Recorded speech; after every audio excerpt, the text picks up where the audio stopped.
Everyone knows the Titanic sank with millionaires and their fortunes aboard. But what if I told you the ship that carried the most strategic cargo was none the Titanic at all? What if fortunes worth billions in today's money went down with her sister ships, and their stories were deliberately pushed into the shadows? The White Star Line built three sisters, three identical giants of the sea. One became the most famous shipwreck in history. The other two, they served in war zones, transported troops and cargo, and vanished under circumstances that governments still won't fully discuss. This isn't just about lost treasure. It's about what happens when empires need to move wealth across oceans during wartime, when ships become mobile vaults, and when the line between passenger liner and strategic asset disappears completely. Pause, because some ships sink with passengers, others sink with secrets. Welcome to the Wealth Timeline, where we uncover how money, power, and history are woven together to shape the world we live in. Today, we're diving beneath the surface of one of history's most overlooked mysteries: what really happened to the Titanic's sister ships, and why their fate reveals more about economic power than any disaster narrative ever could. The Three Sisters. In the early 1900s, Britain wasn't just a political empire, it was a shipping empire, and at its heart was the White Star Line, a company that moved more than people. It moved power itself. They built three ships: Olympic, Titanic, Britannic. The world remembers the Titanic because 1,500 people died in the cold Atlantic on April 15, 1912. It became the defining tragedy of the era, a story of hubris, class division, and doomed luxury that still captures imaginations today. But here's what the narrative misses. While the Titanic was sinking, with first-class passengers and their jewelry, her sister ships were being transformed into something entirely different. Tools of war, instruments of imperial logistics, ships that carried not just passengers, but the infrastructure that kept empires functioning during their most desperate hours. Olympic, the eldest, survived 24 years and became known as Old Reliable, transporting troops and supplies through World War I. Britannic, the youngest, became the world's largest hospital ship before striking a mine in 1916 and sinking faster than the Titanic, despite having superior safety features. 30 people died on the Britannic. Over 1,000 survived. Yet her story vanished from public memory almost immediately. Why? Because the Titanic's story sells newspapers. The story of what the other two carried during wartime, that's classified. And it stays classified for decades. Let's start with how these ships became more than passenger liners. When liners become logistics. The Olympic-class ships weren't just designed to be luxurious, they were designed to be versatile. Large cargo holds, reinforced hulls, speed that could outrun threats. These weren't accidents of design, they were requirements from an empire that knew war was coming. At the turn of the 20th century, Britain controlled a quarter of the world's landmass. But empires don't run on territory alone, they run on liquidity. And in 1910, liquidity meant physically moving gold, bonds, and high-value cargo across oceans in ship safes and cargo holds. The White Star Line secured lucrative government contracts for exactly this purpose. Olympic was launched in 1910, Titanic in 1911, Britannic in 1914, just months before World War I began. When the Titanic sank in 1912, it did more than kill passengers. It shattered public confidence in transatlantic shipping. Insurance rates skyrocketed. Wealthy clients refused to travel. Cargo shipments faced scrutiny. The White Star Line needed to prove their ships were still reliable. So Olympic underwent extensive retrofits. Additional watertight compartments, reinforced hull plating, increased lifeboat capacity. She wasn't just being made safer for passengers. She was being prepared for something else entirely. When war broke out in 1914, Olympic's true purpose became clear: aim. She was painted in dazzle camouflage, a disorienting pattern designed to confuse enemy submarines about her speed, size, and direction. She transported over 200,000 troops during the war, and in 1918, she rammed and sank the German submarine U-103, earning her legendary nickname. But troop transport was only part of her mission.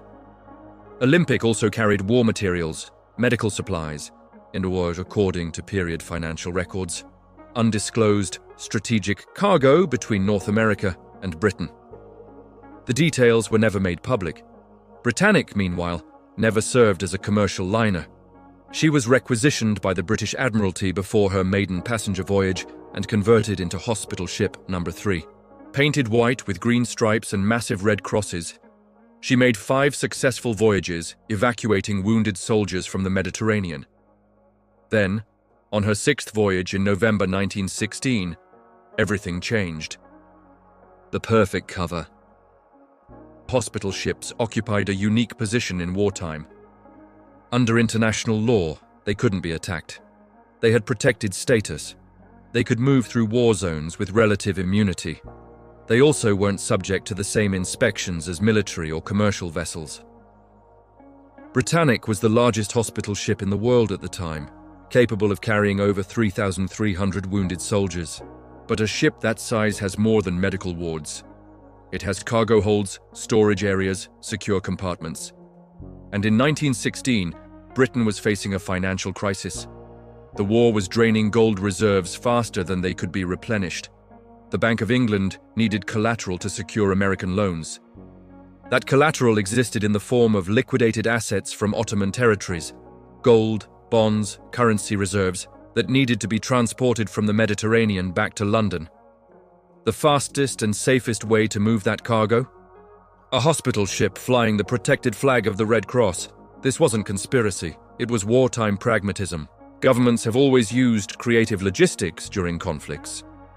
Hospital ships, diplomatic vessels, and neutral merchant ships have all been employed to move strategic assets when traditional military transport was too vulnerable. But on November 21st, 1916, someone decided the Britannic wasn't as protected as international law suggested. The fastest sinking.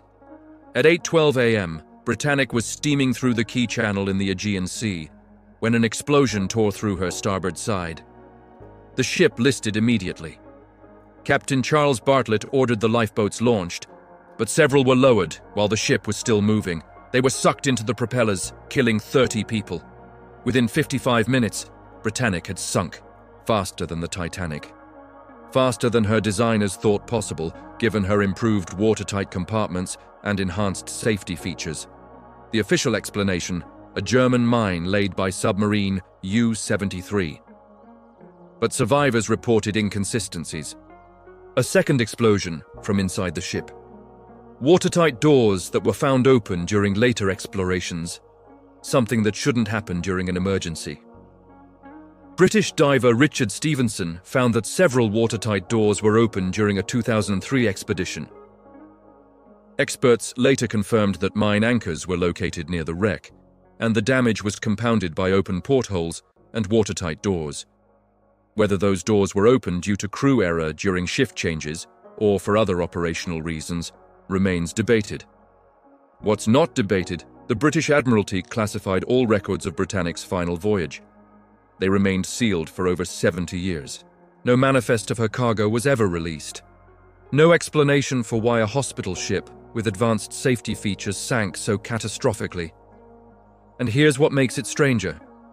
Hospital ships weren't supposed to carry strategic cargo under international law.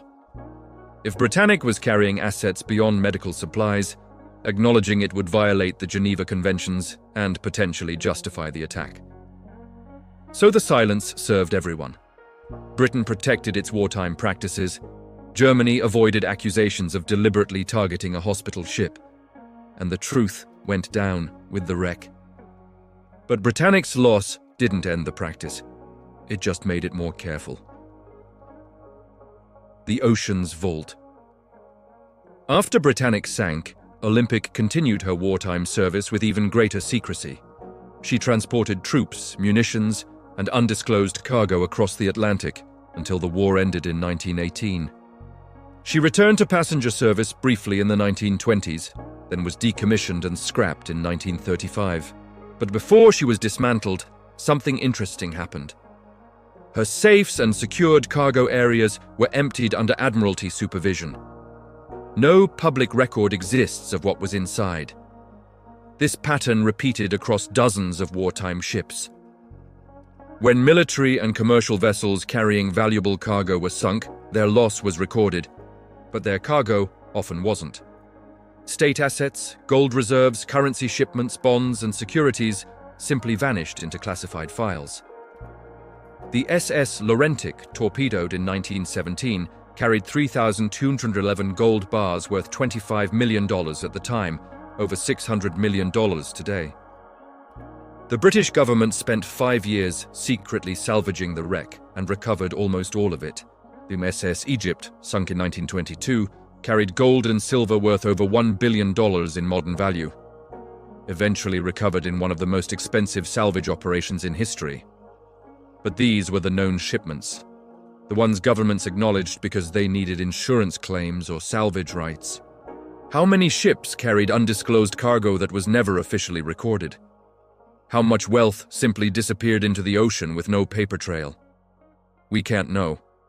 But we can look at what's been found. And what salvage companies have discovered in recent decades reveals just how much is still down there. The new treasure hunt.